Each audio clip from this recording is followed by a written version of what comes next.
Hi everyone, welcome back. This is Amy at Dino Budgets, and today, as promised, we are going to talk about my budget for vacation. So if that is something you guys have been looking forward to, then stick around.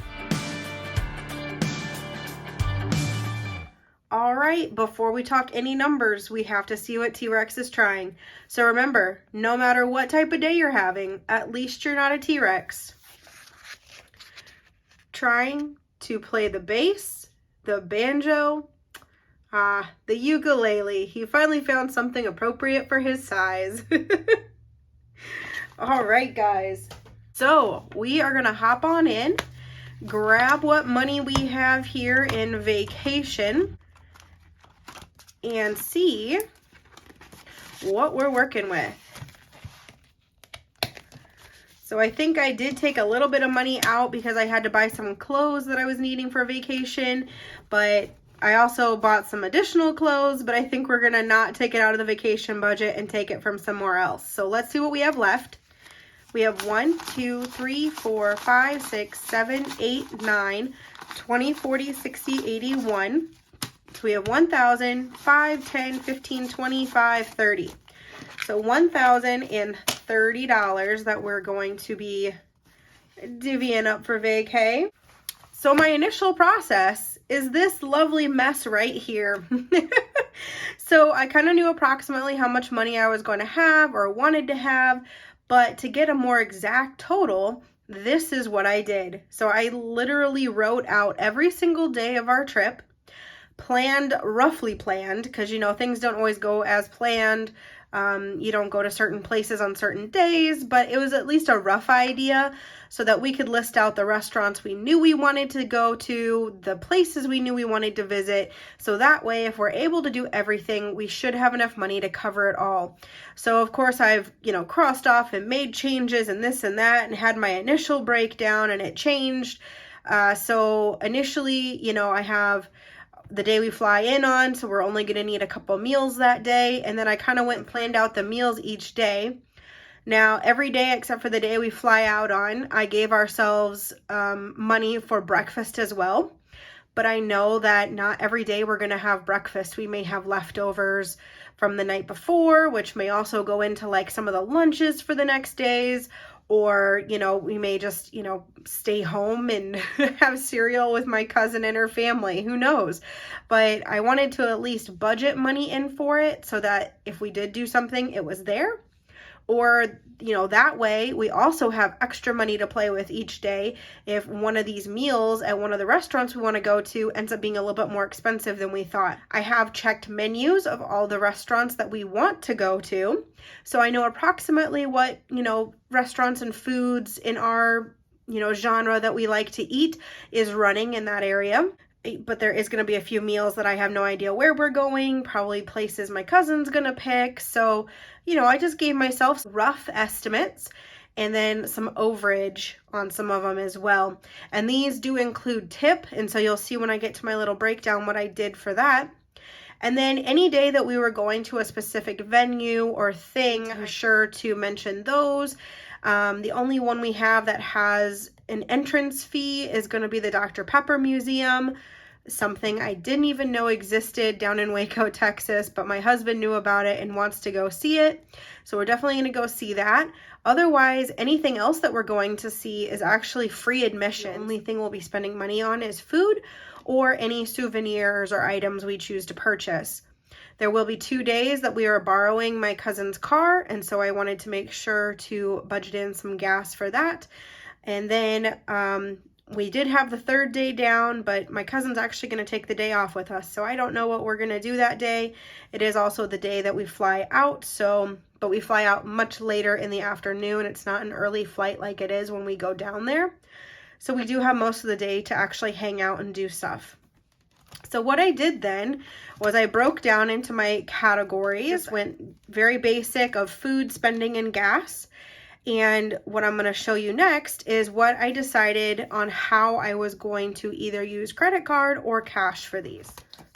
So the credit card that I currently use gives me a pretty good high percentage of cash back on gas. I believe it's like 4%, countrywide, no matter what gas station I use. And then restaurants, I think I get like 3%. So that's pretty good to have, both a 4% and a 3% cash back on the same credit card. Usually you have so many specific credit cards that are like, oh, this one's really good for travel because you get the most points on flights.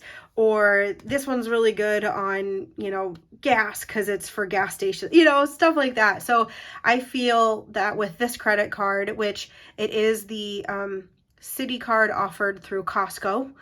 And so I do get money back also for shopping at Costco, which is why we ended up getting the card, because that's where we do most of our grocery shopping and our gas. But at the same time, I can use it at any gas station. Doesn't have to be a Costco gas station, and I still get the 4%. So with that being said, gas for one is going to be what I use the card on because I get good cash back on that. And two is going to be any restaurants, any, eat out places we do, with the exception of the tip. So my goal here is to do so much, on the card and then leave myself enough cash to do tips. So I kind of went through and based off of the numbers that I had given myself, figured up what the tip would have been off of each of those. And that's where I got my cash amount. So if we get to the end of the week and I've, run out and the last couple of meals, I have to put the tip on the card. It's no biggie, but I would like to do all the tips in cash if possible. So what I'm going to do is I have little budget sheets here that I am going to keep in my wallet, whether I'm using the credit card or cash, just so I can keep track of kind of where we're at. And then that way I have a breakdown of what vacation ended up being too, so I can see how much we really spent and if I budgeted correctly. So my first one here is going to be food.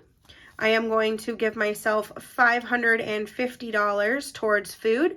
This is going to be my credit card spending for the bill amounts. And then on the reverse side, I wrote down tips, and I'm going to give myself $120 for tips. And so I am going to make myself some change. I have $30 in fives, but obviously I'm going to need some more, ones and smaller things of that nature. So we have part of that, and then I will get some more change to go with that. Spending, we are getting $260. And since my cash back is really only like 1 or 2%, depending on where I'm spending my money with my credit card, I would rather not use my credit card for those purchases and allow myself the cash, because when I have cash in hand, I am much better at not going completely crazy with like souvenirs or just, random little things that I don't really want. It makes me really think if this is something that I really, really want, and if I have the space to fit it in my suitcase to come home. So we are going to do cash for the spending. And so I think I'm just going to keep that in 20s if I have enough here. I don't think I do. Again, I am probably going to end up having to make change out of my other envelopes in my other binders or go to the bank and get change. But we have 20, 40, 60, 81. So we have $100 of it, and I will again make change for the additional 160. Lastly is going to be gas, and gas we are giving ourselves the $100, and this one is going to be 100% fully on the credit card. It is just so much easier to swipe at the pump, and I get those bonus points with the card that I have. But I do want to keep track of how much it ends up costing us in case we have to do multiple fill-ups to see if we stay within this 100. So that one I'm still going to have in my wallet and track, but it will be completely digital. So I feel like I'm keeping it fairly simple for myself, only 3 categories to keep track of, and then only 2 of them are going to have cash with them. If I do have to use a credit card at a store for purchasing something just because they don't accept cash for whatever reason, then I will just take the cash out from this category, fold it up, and stuff it in my wallet somewhere else. That way it'll still be there when I get home and I can pay the credit card back. I have started making my list. I'm getting ready to pack. I'm doing all my checklists. I'm always like thinking of stuff constantly. So I will have multiple checklists going, but I do keep them with me and take them with. So that way when I go to pack back up and come home from vacation, I make sure that I actually am bringing home everything that I packed. So if you guys have any questions about my budget that I ended up doing for my vacation, the one thing, my flights. My flights were already paid for. We did that a couple of months ago, actually like 3 or 4 months ago, I think, when we actually booked the vacation and confirmed everything with our family that that was going to be the weekend that worked for us. So we did spend about $670 some on our flights. That is round trip for my husband and I. And then I do believe I had a little bit of trip insurance added on to that, just with the way things are nowadays. I wanted to be, you know, covered in case something last minute caused us to have to change or cancel our flights. So I believe we spent just over $700 for our flights, which in my opinion was actually a great deal round trip for 2 people. And so that portion has already been paid for. And this is the $1,030 is the additional money that we saved up in order to go on vacation.